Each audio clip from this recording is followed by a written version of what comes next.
Maulid itu yang pertama niatnya memuliakan, menta'zimkan Nabi Muhammad sallallahu alaihi wasallam. Apa kata Ibnu Taimiyah dalam kitab Iqtida' as-Siratil Mustaqim? Fata'zimul maulid wattikhadhuhu mausiman qad yaf'aluhu ba'dun nas wa yakunu lahu ajrun 'azim li husni qasdihi wa ta'zimihi li Rasulillah sallallahu alaihi wasallam. Di tempat lain kalau saya sebutkan teks Arab begini, selepas saya terjemah ke bahasa Melayu baru jamaahnya mengangguk. Di Bintulu belum saya terjemah sudah mengangguk. Fata'zimul maulid, memuliakan maulid, wattikhadhuhu mausiman, menjadikannya sebagai sebuah perkumpulan beramai-ramai. Qad yaf'aluhu ba'dun nas, dilakukan sebahagian orang. Wa yakunu lahu ajrun 'azim, mereka mendapatkan pahala yang besar.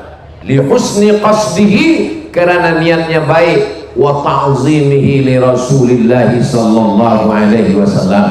Maka niat kita malam ini adalah menta'zimkan, memuliakan Rasulullah sallallahu alaihi wasallam. Di majlis itu mesti ada membaca ayat Al-Quran. A'udzubillahi minasyaitonir rajim.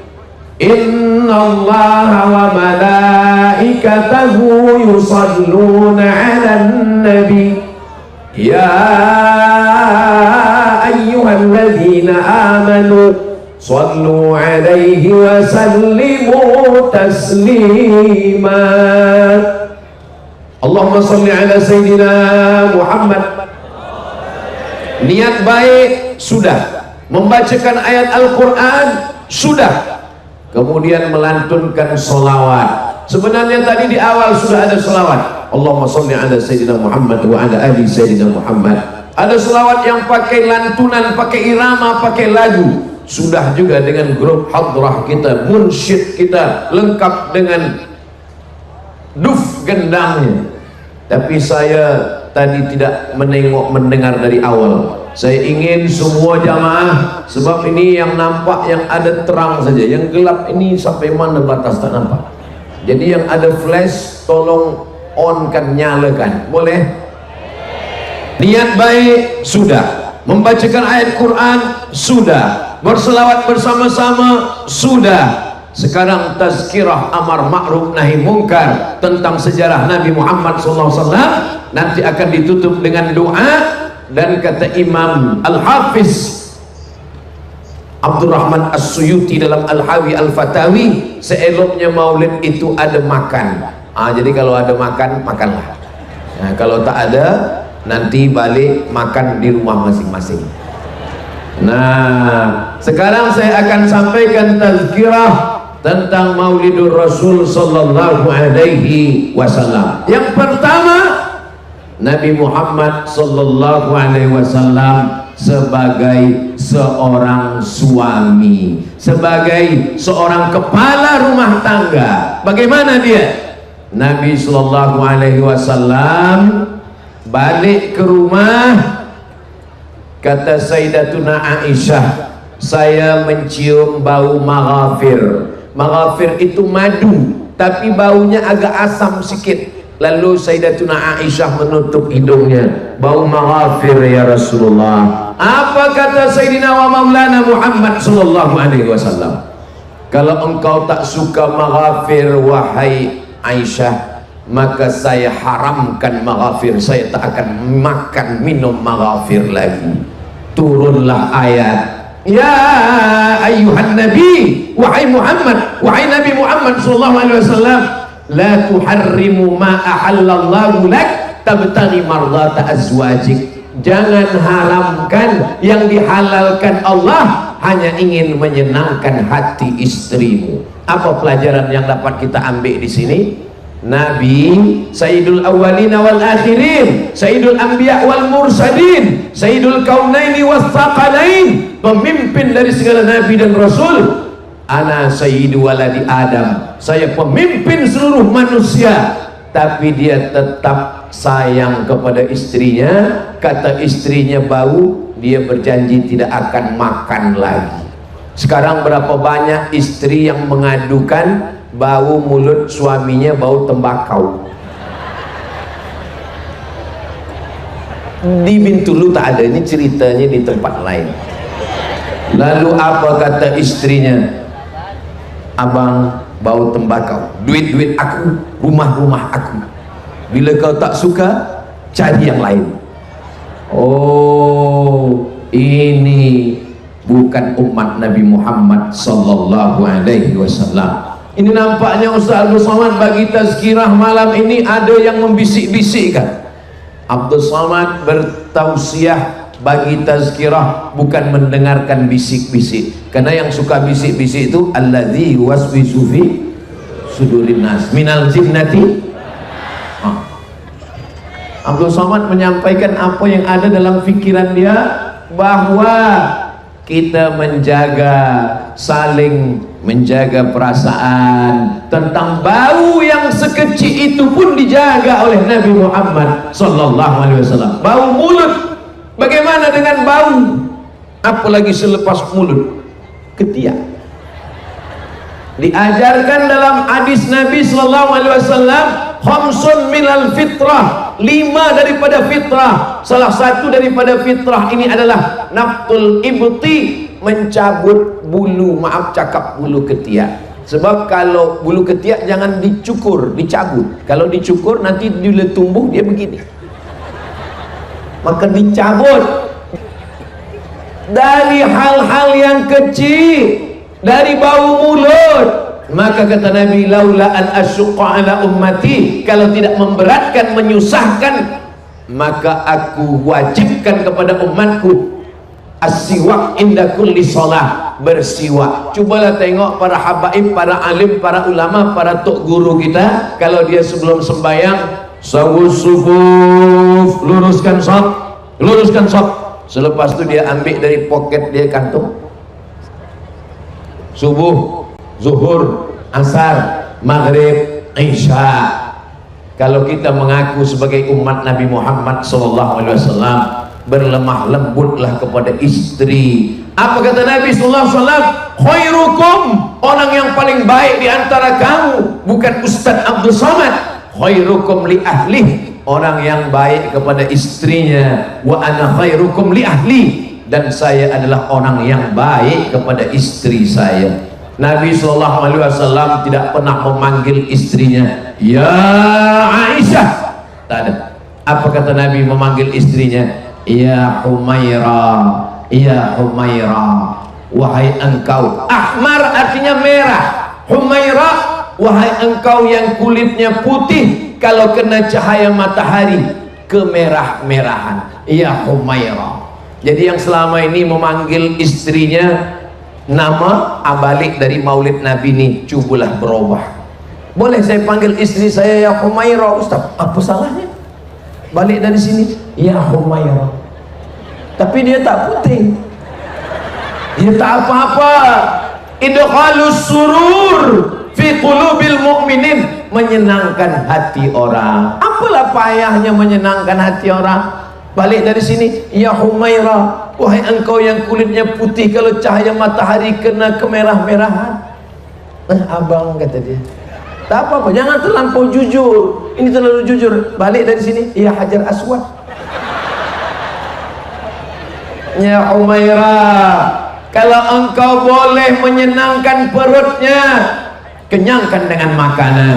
Kalau engkau boleh membelikan pakaian, berikan pakaian. Tapi kalau kau tak boleh berikan apa-apa, idkhalus surur, memasukkan kesenangan, kebahagiaan ke dalam hati pasangan. Begitulah Sayyidina wa Maulana Muhammad sallallahu alaihi wasallam. Ini yang ada di hadapan saya, di kanan, di kiri, di belakang. Insya Allah ini adalah para suami-suami yang mengikut Rasulullah sallallahu alaihi wasallam.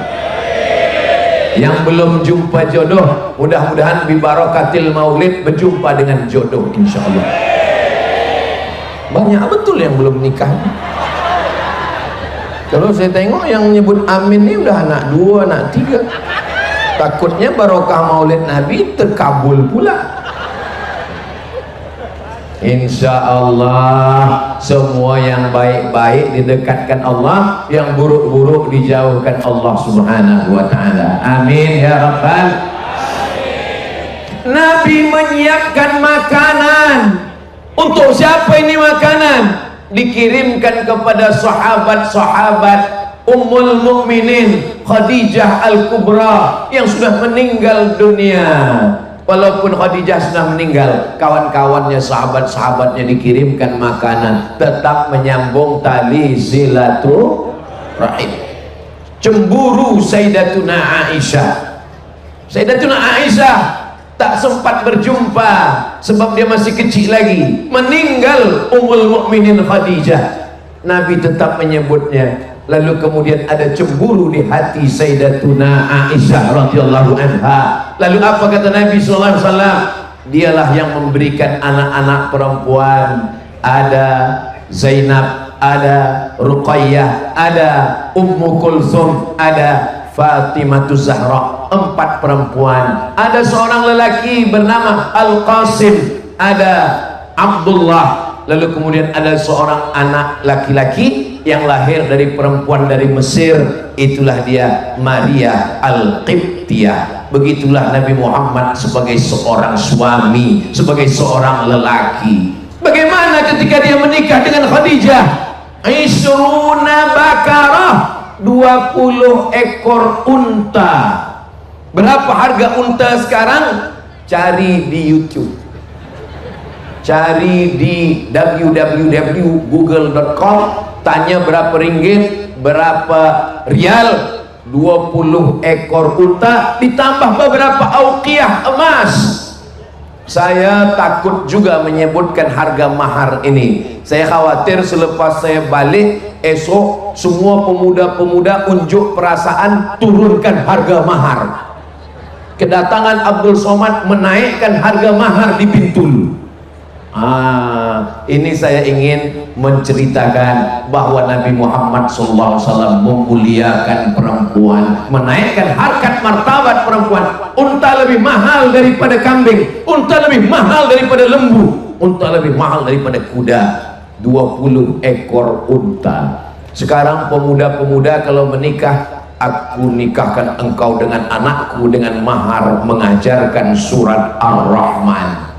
Lepas itu dia berbisik, Ar-Rahman belum hafal, kulhu. Tapi karena sudah cinta, maka begitulah Allah memberikan kemudahan. Allah Subhanahu wa ta'ala memuliakan laki-laki dengan harta warisan. Lidzakari mithlu hadzil unthayain. Kenapa laki-laki dapat 2 kali bagian perempuan? Sebab laki-laki akan membayar mahar, sebab laki-laki akan memberikan nafkah. Dalam Islam 5 kewajiban suami terhadap istri. Yang pertama, makan. Puan sudah dibagi makan? Dari bunyinya belum. Yang kedua, pakaian. Sudah dibagi pakaian? Alhamdulillah. Tadi saya keluar dari hotel, saya tengok beberapa belum dapat pakaian. Yang ketiga, tempat rumah yang baik sesuai dengan kemampuan. La yukallifullahu nafsan illa usaha. Jangan paksa dia lebih. Saya nak rumah yang besar, saya nak kereta yang besar, saya nak gelang yang besar. Mati dia. Sesuaikanlah dengan kemampuan dia. Makan, pakaian, tempat rumah, pendidikan. Wahai para suami, semestinya kamu yang mendidik istrimu membaca Al-Quran. Mestinya kamu yang mendidik istrimu salat. Mestinya engkau yang mendidik istrimu fiqh, tauhid, wujud, qidam, baqa, mukhalafatul lil hawadisi, qiyamuhu binafsihi, wahdaniyah, qudrat, iradat, ilmun, hayat, sama, basar, kalam. Tapi karena suami juga tidak mampu, tidak berilmu, maka dia datangkan cikgu, guru mengajarkan Al-Quran. Sudahkah suami-suami mengajarkan istrinya mengaji? Kalau belum, dia datangkan guru mengaji ke rumah. Kalau tidak juga, dialah yang membawa istrinya ke surau. Dari maghrib ke isya, kita akan ke surau, kamu mengaji. Abang tak mengaji, mata abang dah kabur. Lelaki tak boleh main tunjuk-tunjuk saja, dia pun juga mesti mengaji. Balik ke rumah selepas sembahyang subuh, dia panggil istrinya, oh my darling, baca Bismillahirrahmanirrahim, Yasin. Dari awal nikah sampai anak 3, kenapa Yasin terus? Persiapan bila abang mati. Okey lah, tak apa. Anak yang pertama baca, anak yang kedua baca. Kami dah baca dah, ayah tak baca. Nampaknya waktu tak cukup, ayah nak masuk office. Begitu caranya kalau lu pandai mengaji. Diam-diam kita belajar kepada cikgu. Ar-rijal, laki-laki, qawwamuna 'alan nisa, laki-laki yang meluruskan perempuan. Perempuan itu macam tulang rusuk, kata Nabi. Khuliqatil mar'atu min dhila'. Perempuan diciptakan dari tulang rusuk. A'wajuha a'laha. Tulang rusuk yang paling bengkok, yang paling atas. Ini tulang rusuk yang paling atas, ini paling bengkok, itulah perempuan. Makanya kalau ada pemuda belia, setiap kali pergi ke tempat makan, restoran, selalu pesan sup tulang rusuk. Bila ditanya, kenapa awak ni tiap makan minta sup tulang rusuk? Saya mencari tulang rusuk yang hilang. Laki-laki menjaga perempuan atau perempuan menjaga laki-laki? Memang yang paling selamat diam. Oke, saya mendengar jawaban bahwa lelaki menjaga perempuan. Ini di dada sebelah kiri ada jantung yang berdegup, yang berdetak. Jantung ini kalau normal begitu bunyinya, tapi kalau sedang jatuh cinta atau jatuh tarikh bayar utang. Laki-laki adalah jantung, mana perempuan? Perempuan adalah tulang yang melindungi jantung. Kalau terjadi accident, kalau terjatuh, kalau tumbang, naik tangga, maka yang melindungi jantung adalah tulang yang bengkok. Sekarang saya tanya, laki-laki menjaga perempuan atau perempuan menjaga laki-laki? Kuat suara ini. Perempuanlah menjaga laki-laki. Makanya kata Allah dalam Al-Quran, apa kata Allah? Hunna libasul lakum. Perempuan menjadi pakaian bagi laki-laki. Wa antum libasul lahun. Dan laki-laki menjadi pakaian bagi perempuan. Apa guna pakaian? Menutupi segala kekurangan. Saya berani bagi tazkirah malam ini sebab ada pakaian. Kepala tutup, badan tutup 3 lapis, t-shirt dalam, kemeja di luar, pakai sorban hijau. Kenapa Ustaz pakai sorban? Sebab kalau saya tak pakai sorban datang kemari, orang akan tanya, macam mirip Ustaz Abdul Somad. Maka pakaian menunjukkan identiti seseorang.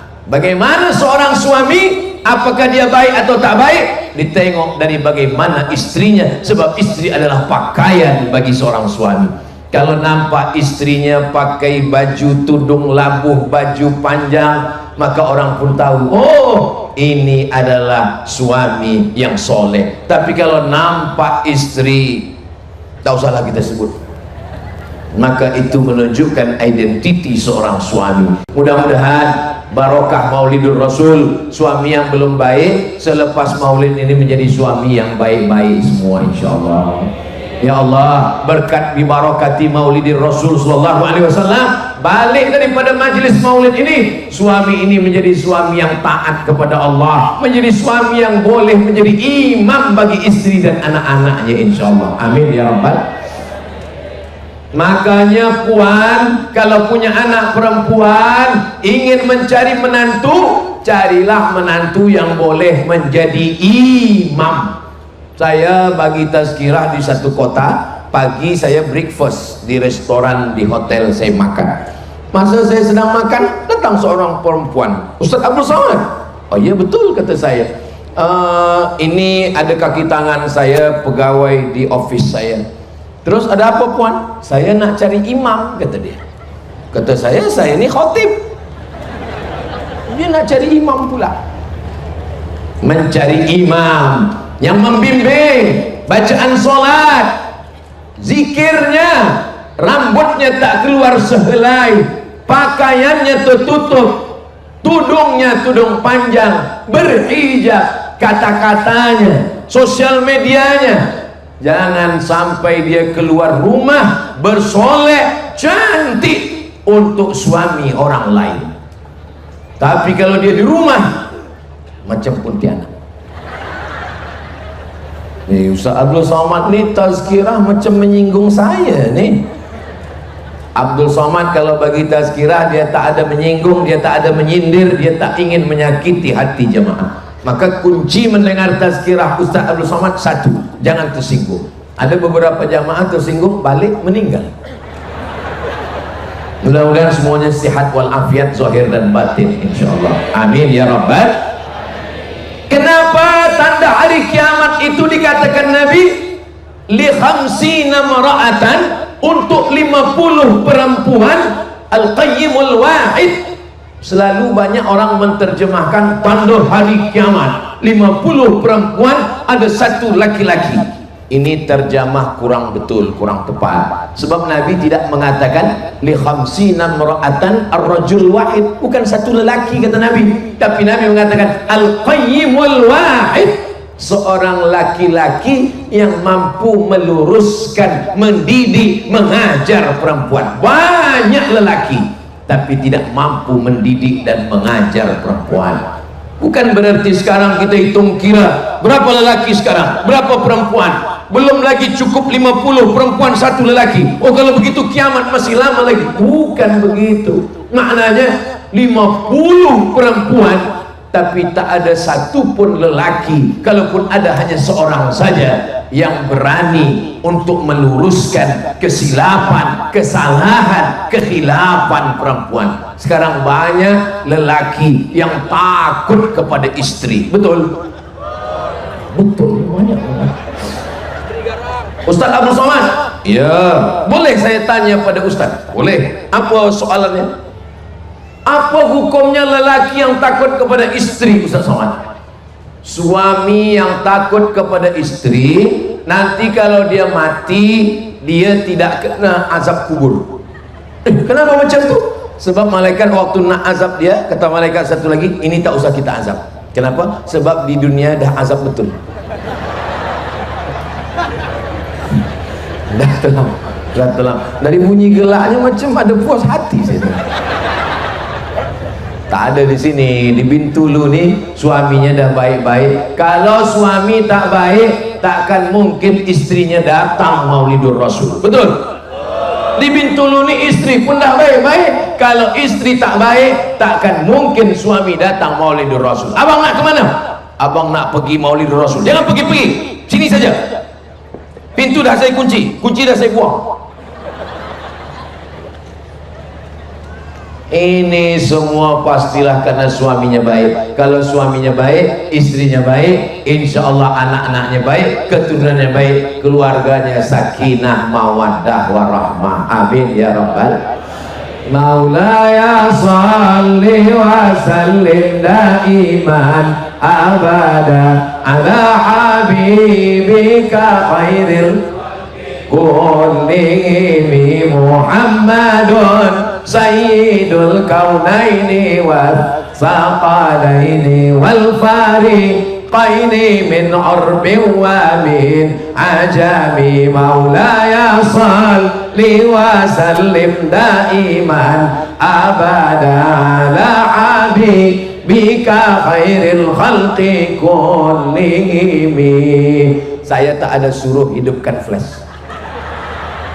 Kenapa Ustaz tak suruh hidupkan flash? Yang tadi dah cukup untuk TikTok. Ini kenapa Ustaz tak suruh hidupkan flash lagi? Sebab kalau saya suruh hidupkan flash, nanti baterainya habis, low bat. Tiba-tiba selesai acara program maulid malam ni balik, istri miss call, tak diangkat 3 kali, dikunci pintu. Saya yang salah. Itu yang saya tak mau. Saya tak mau nanti ada kesan ketika ditanya orang Bintulu, Ustaz Abdul Somad bagi Maulidur Rasul di Bintulu, ramai. Apa yang kau ingat? Aku tak balik ke rumah. Nah, jadi tak ada alasan handphone lowbat habis sebab Ustaz Abdul Somad. Ini perlu saya jelaskan supaya apa? Jangan ada dusta di antara kita. Nah, yang pertama, Nabi Muhammad SAW sebagai seorang suami, sebagai kepala rumah tangga, sebagai pemimpin di rumahnya. Apakah suami-suami sekarang pemimpin di rumah? Jangan jawab. Kenapa jangan jawab? Jawablah dengan amal. Sebab kalau nanti jawab, yang satu menjawab iya, yang satu lagi kadang-kadang. Kullukum ra'in, setiap kamu pemimpin, wa kullukum mas'ulun, kamu akan ditanya, kamu akan disoal, kamu akan diminta tanggung jawab di hadapan Allah Subhanahu wa ta'ala. Lelaki yang lajang belum menikah, dia cukup sembahyang, sholli sunnatat duha raka'ataini lillahi ta'ala, sholli sunnatat tahajud raka'ataini lillahi ta'ala. Tapi kalau dia sudah punya istri, dia bertanya, sudahkah engkau sembahyang? Apa bacaan solat?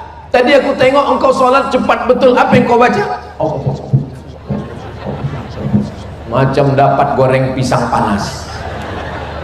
Rabbil firli warhamni wajburni warzuqni wahdini wa'afini wa'fu anni. At-tahiyyatul mubarakatus salawatut tayyibatu lillah. Assalamu alayka ayuhan nabiyyu wa rahmatullahi wa barakatuh. Wassalamu alayna wa ala ibadillahis salihin. Macam mana letak kaki, macam mana angkat tangan.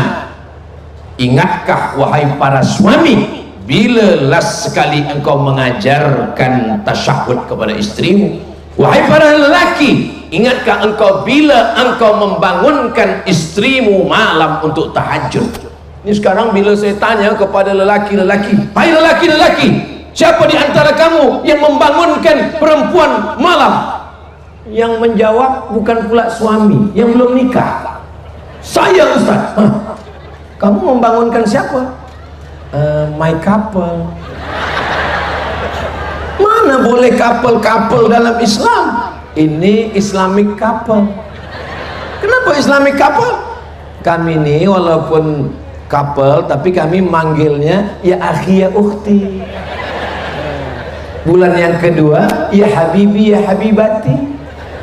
Bulan ketiga ya almarhum ya almarhumah. Tak ada couple.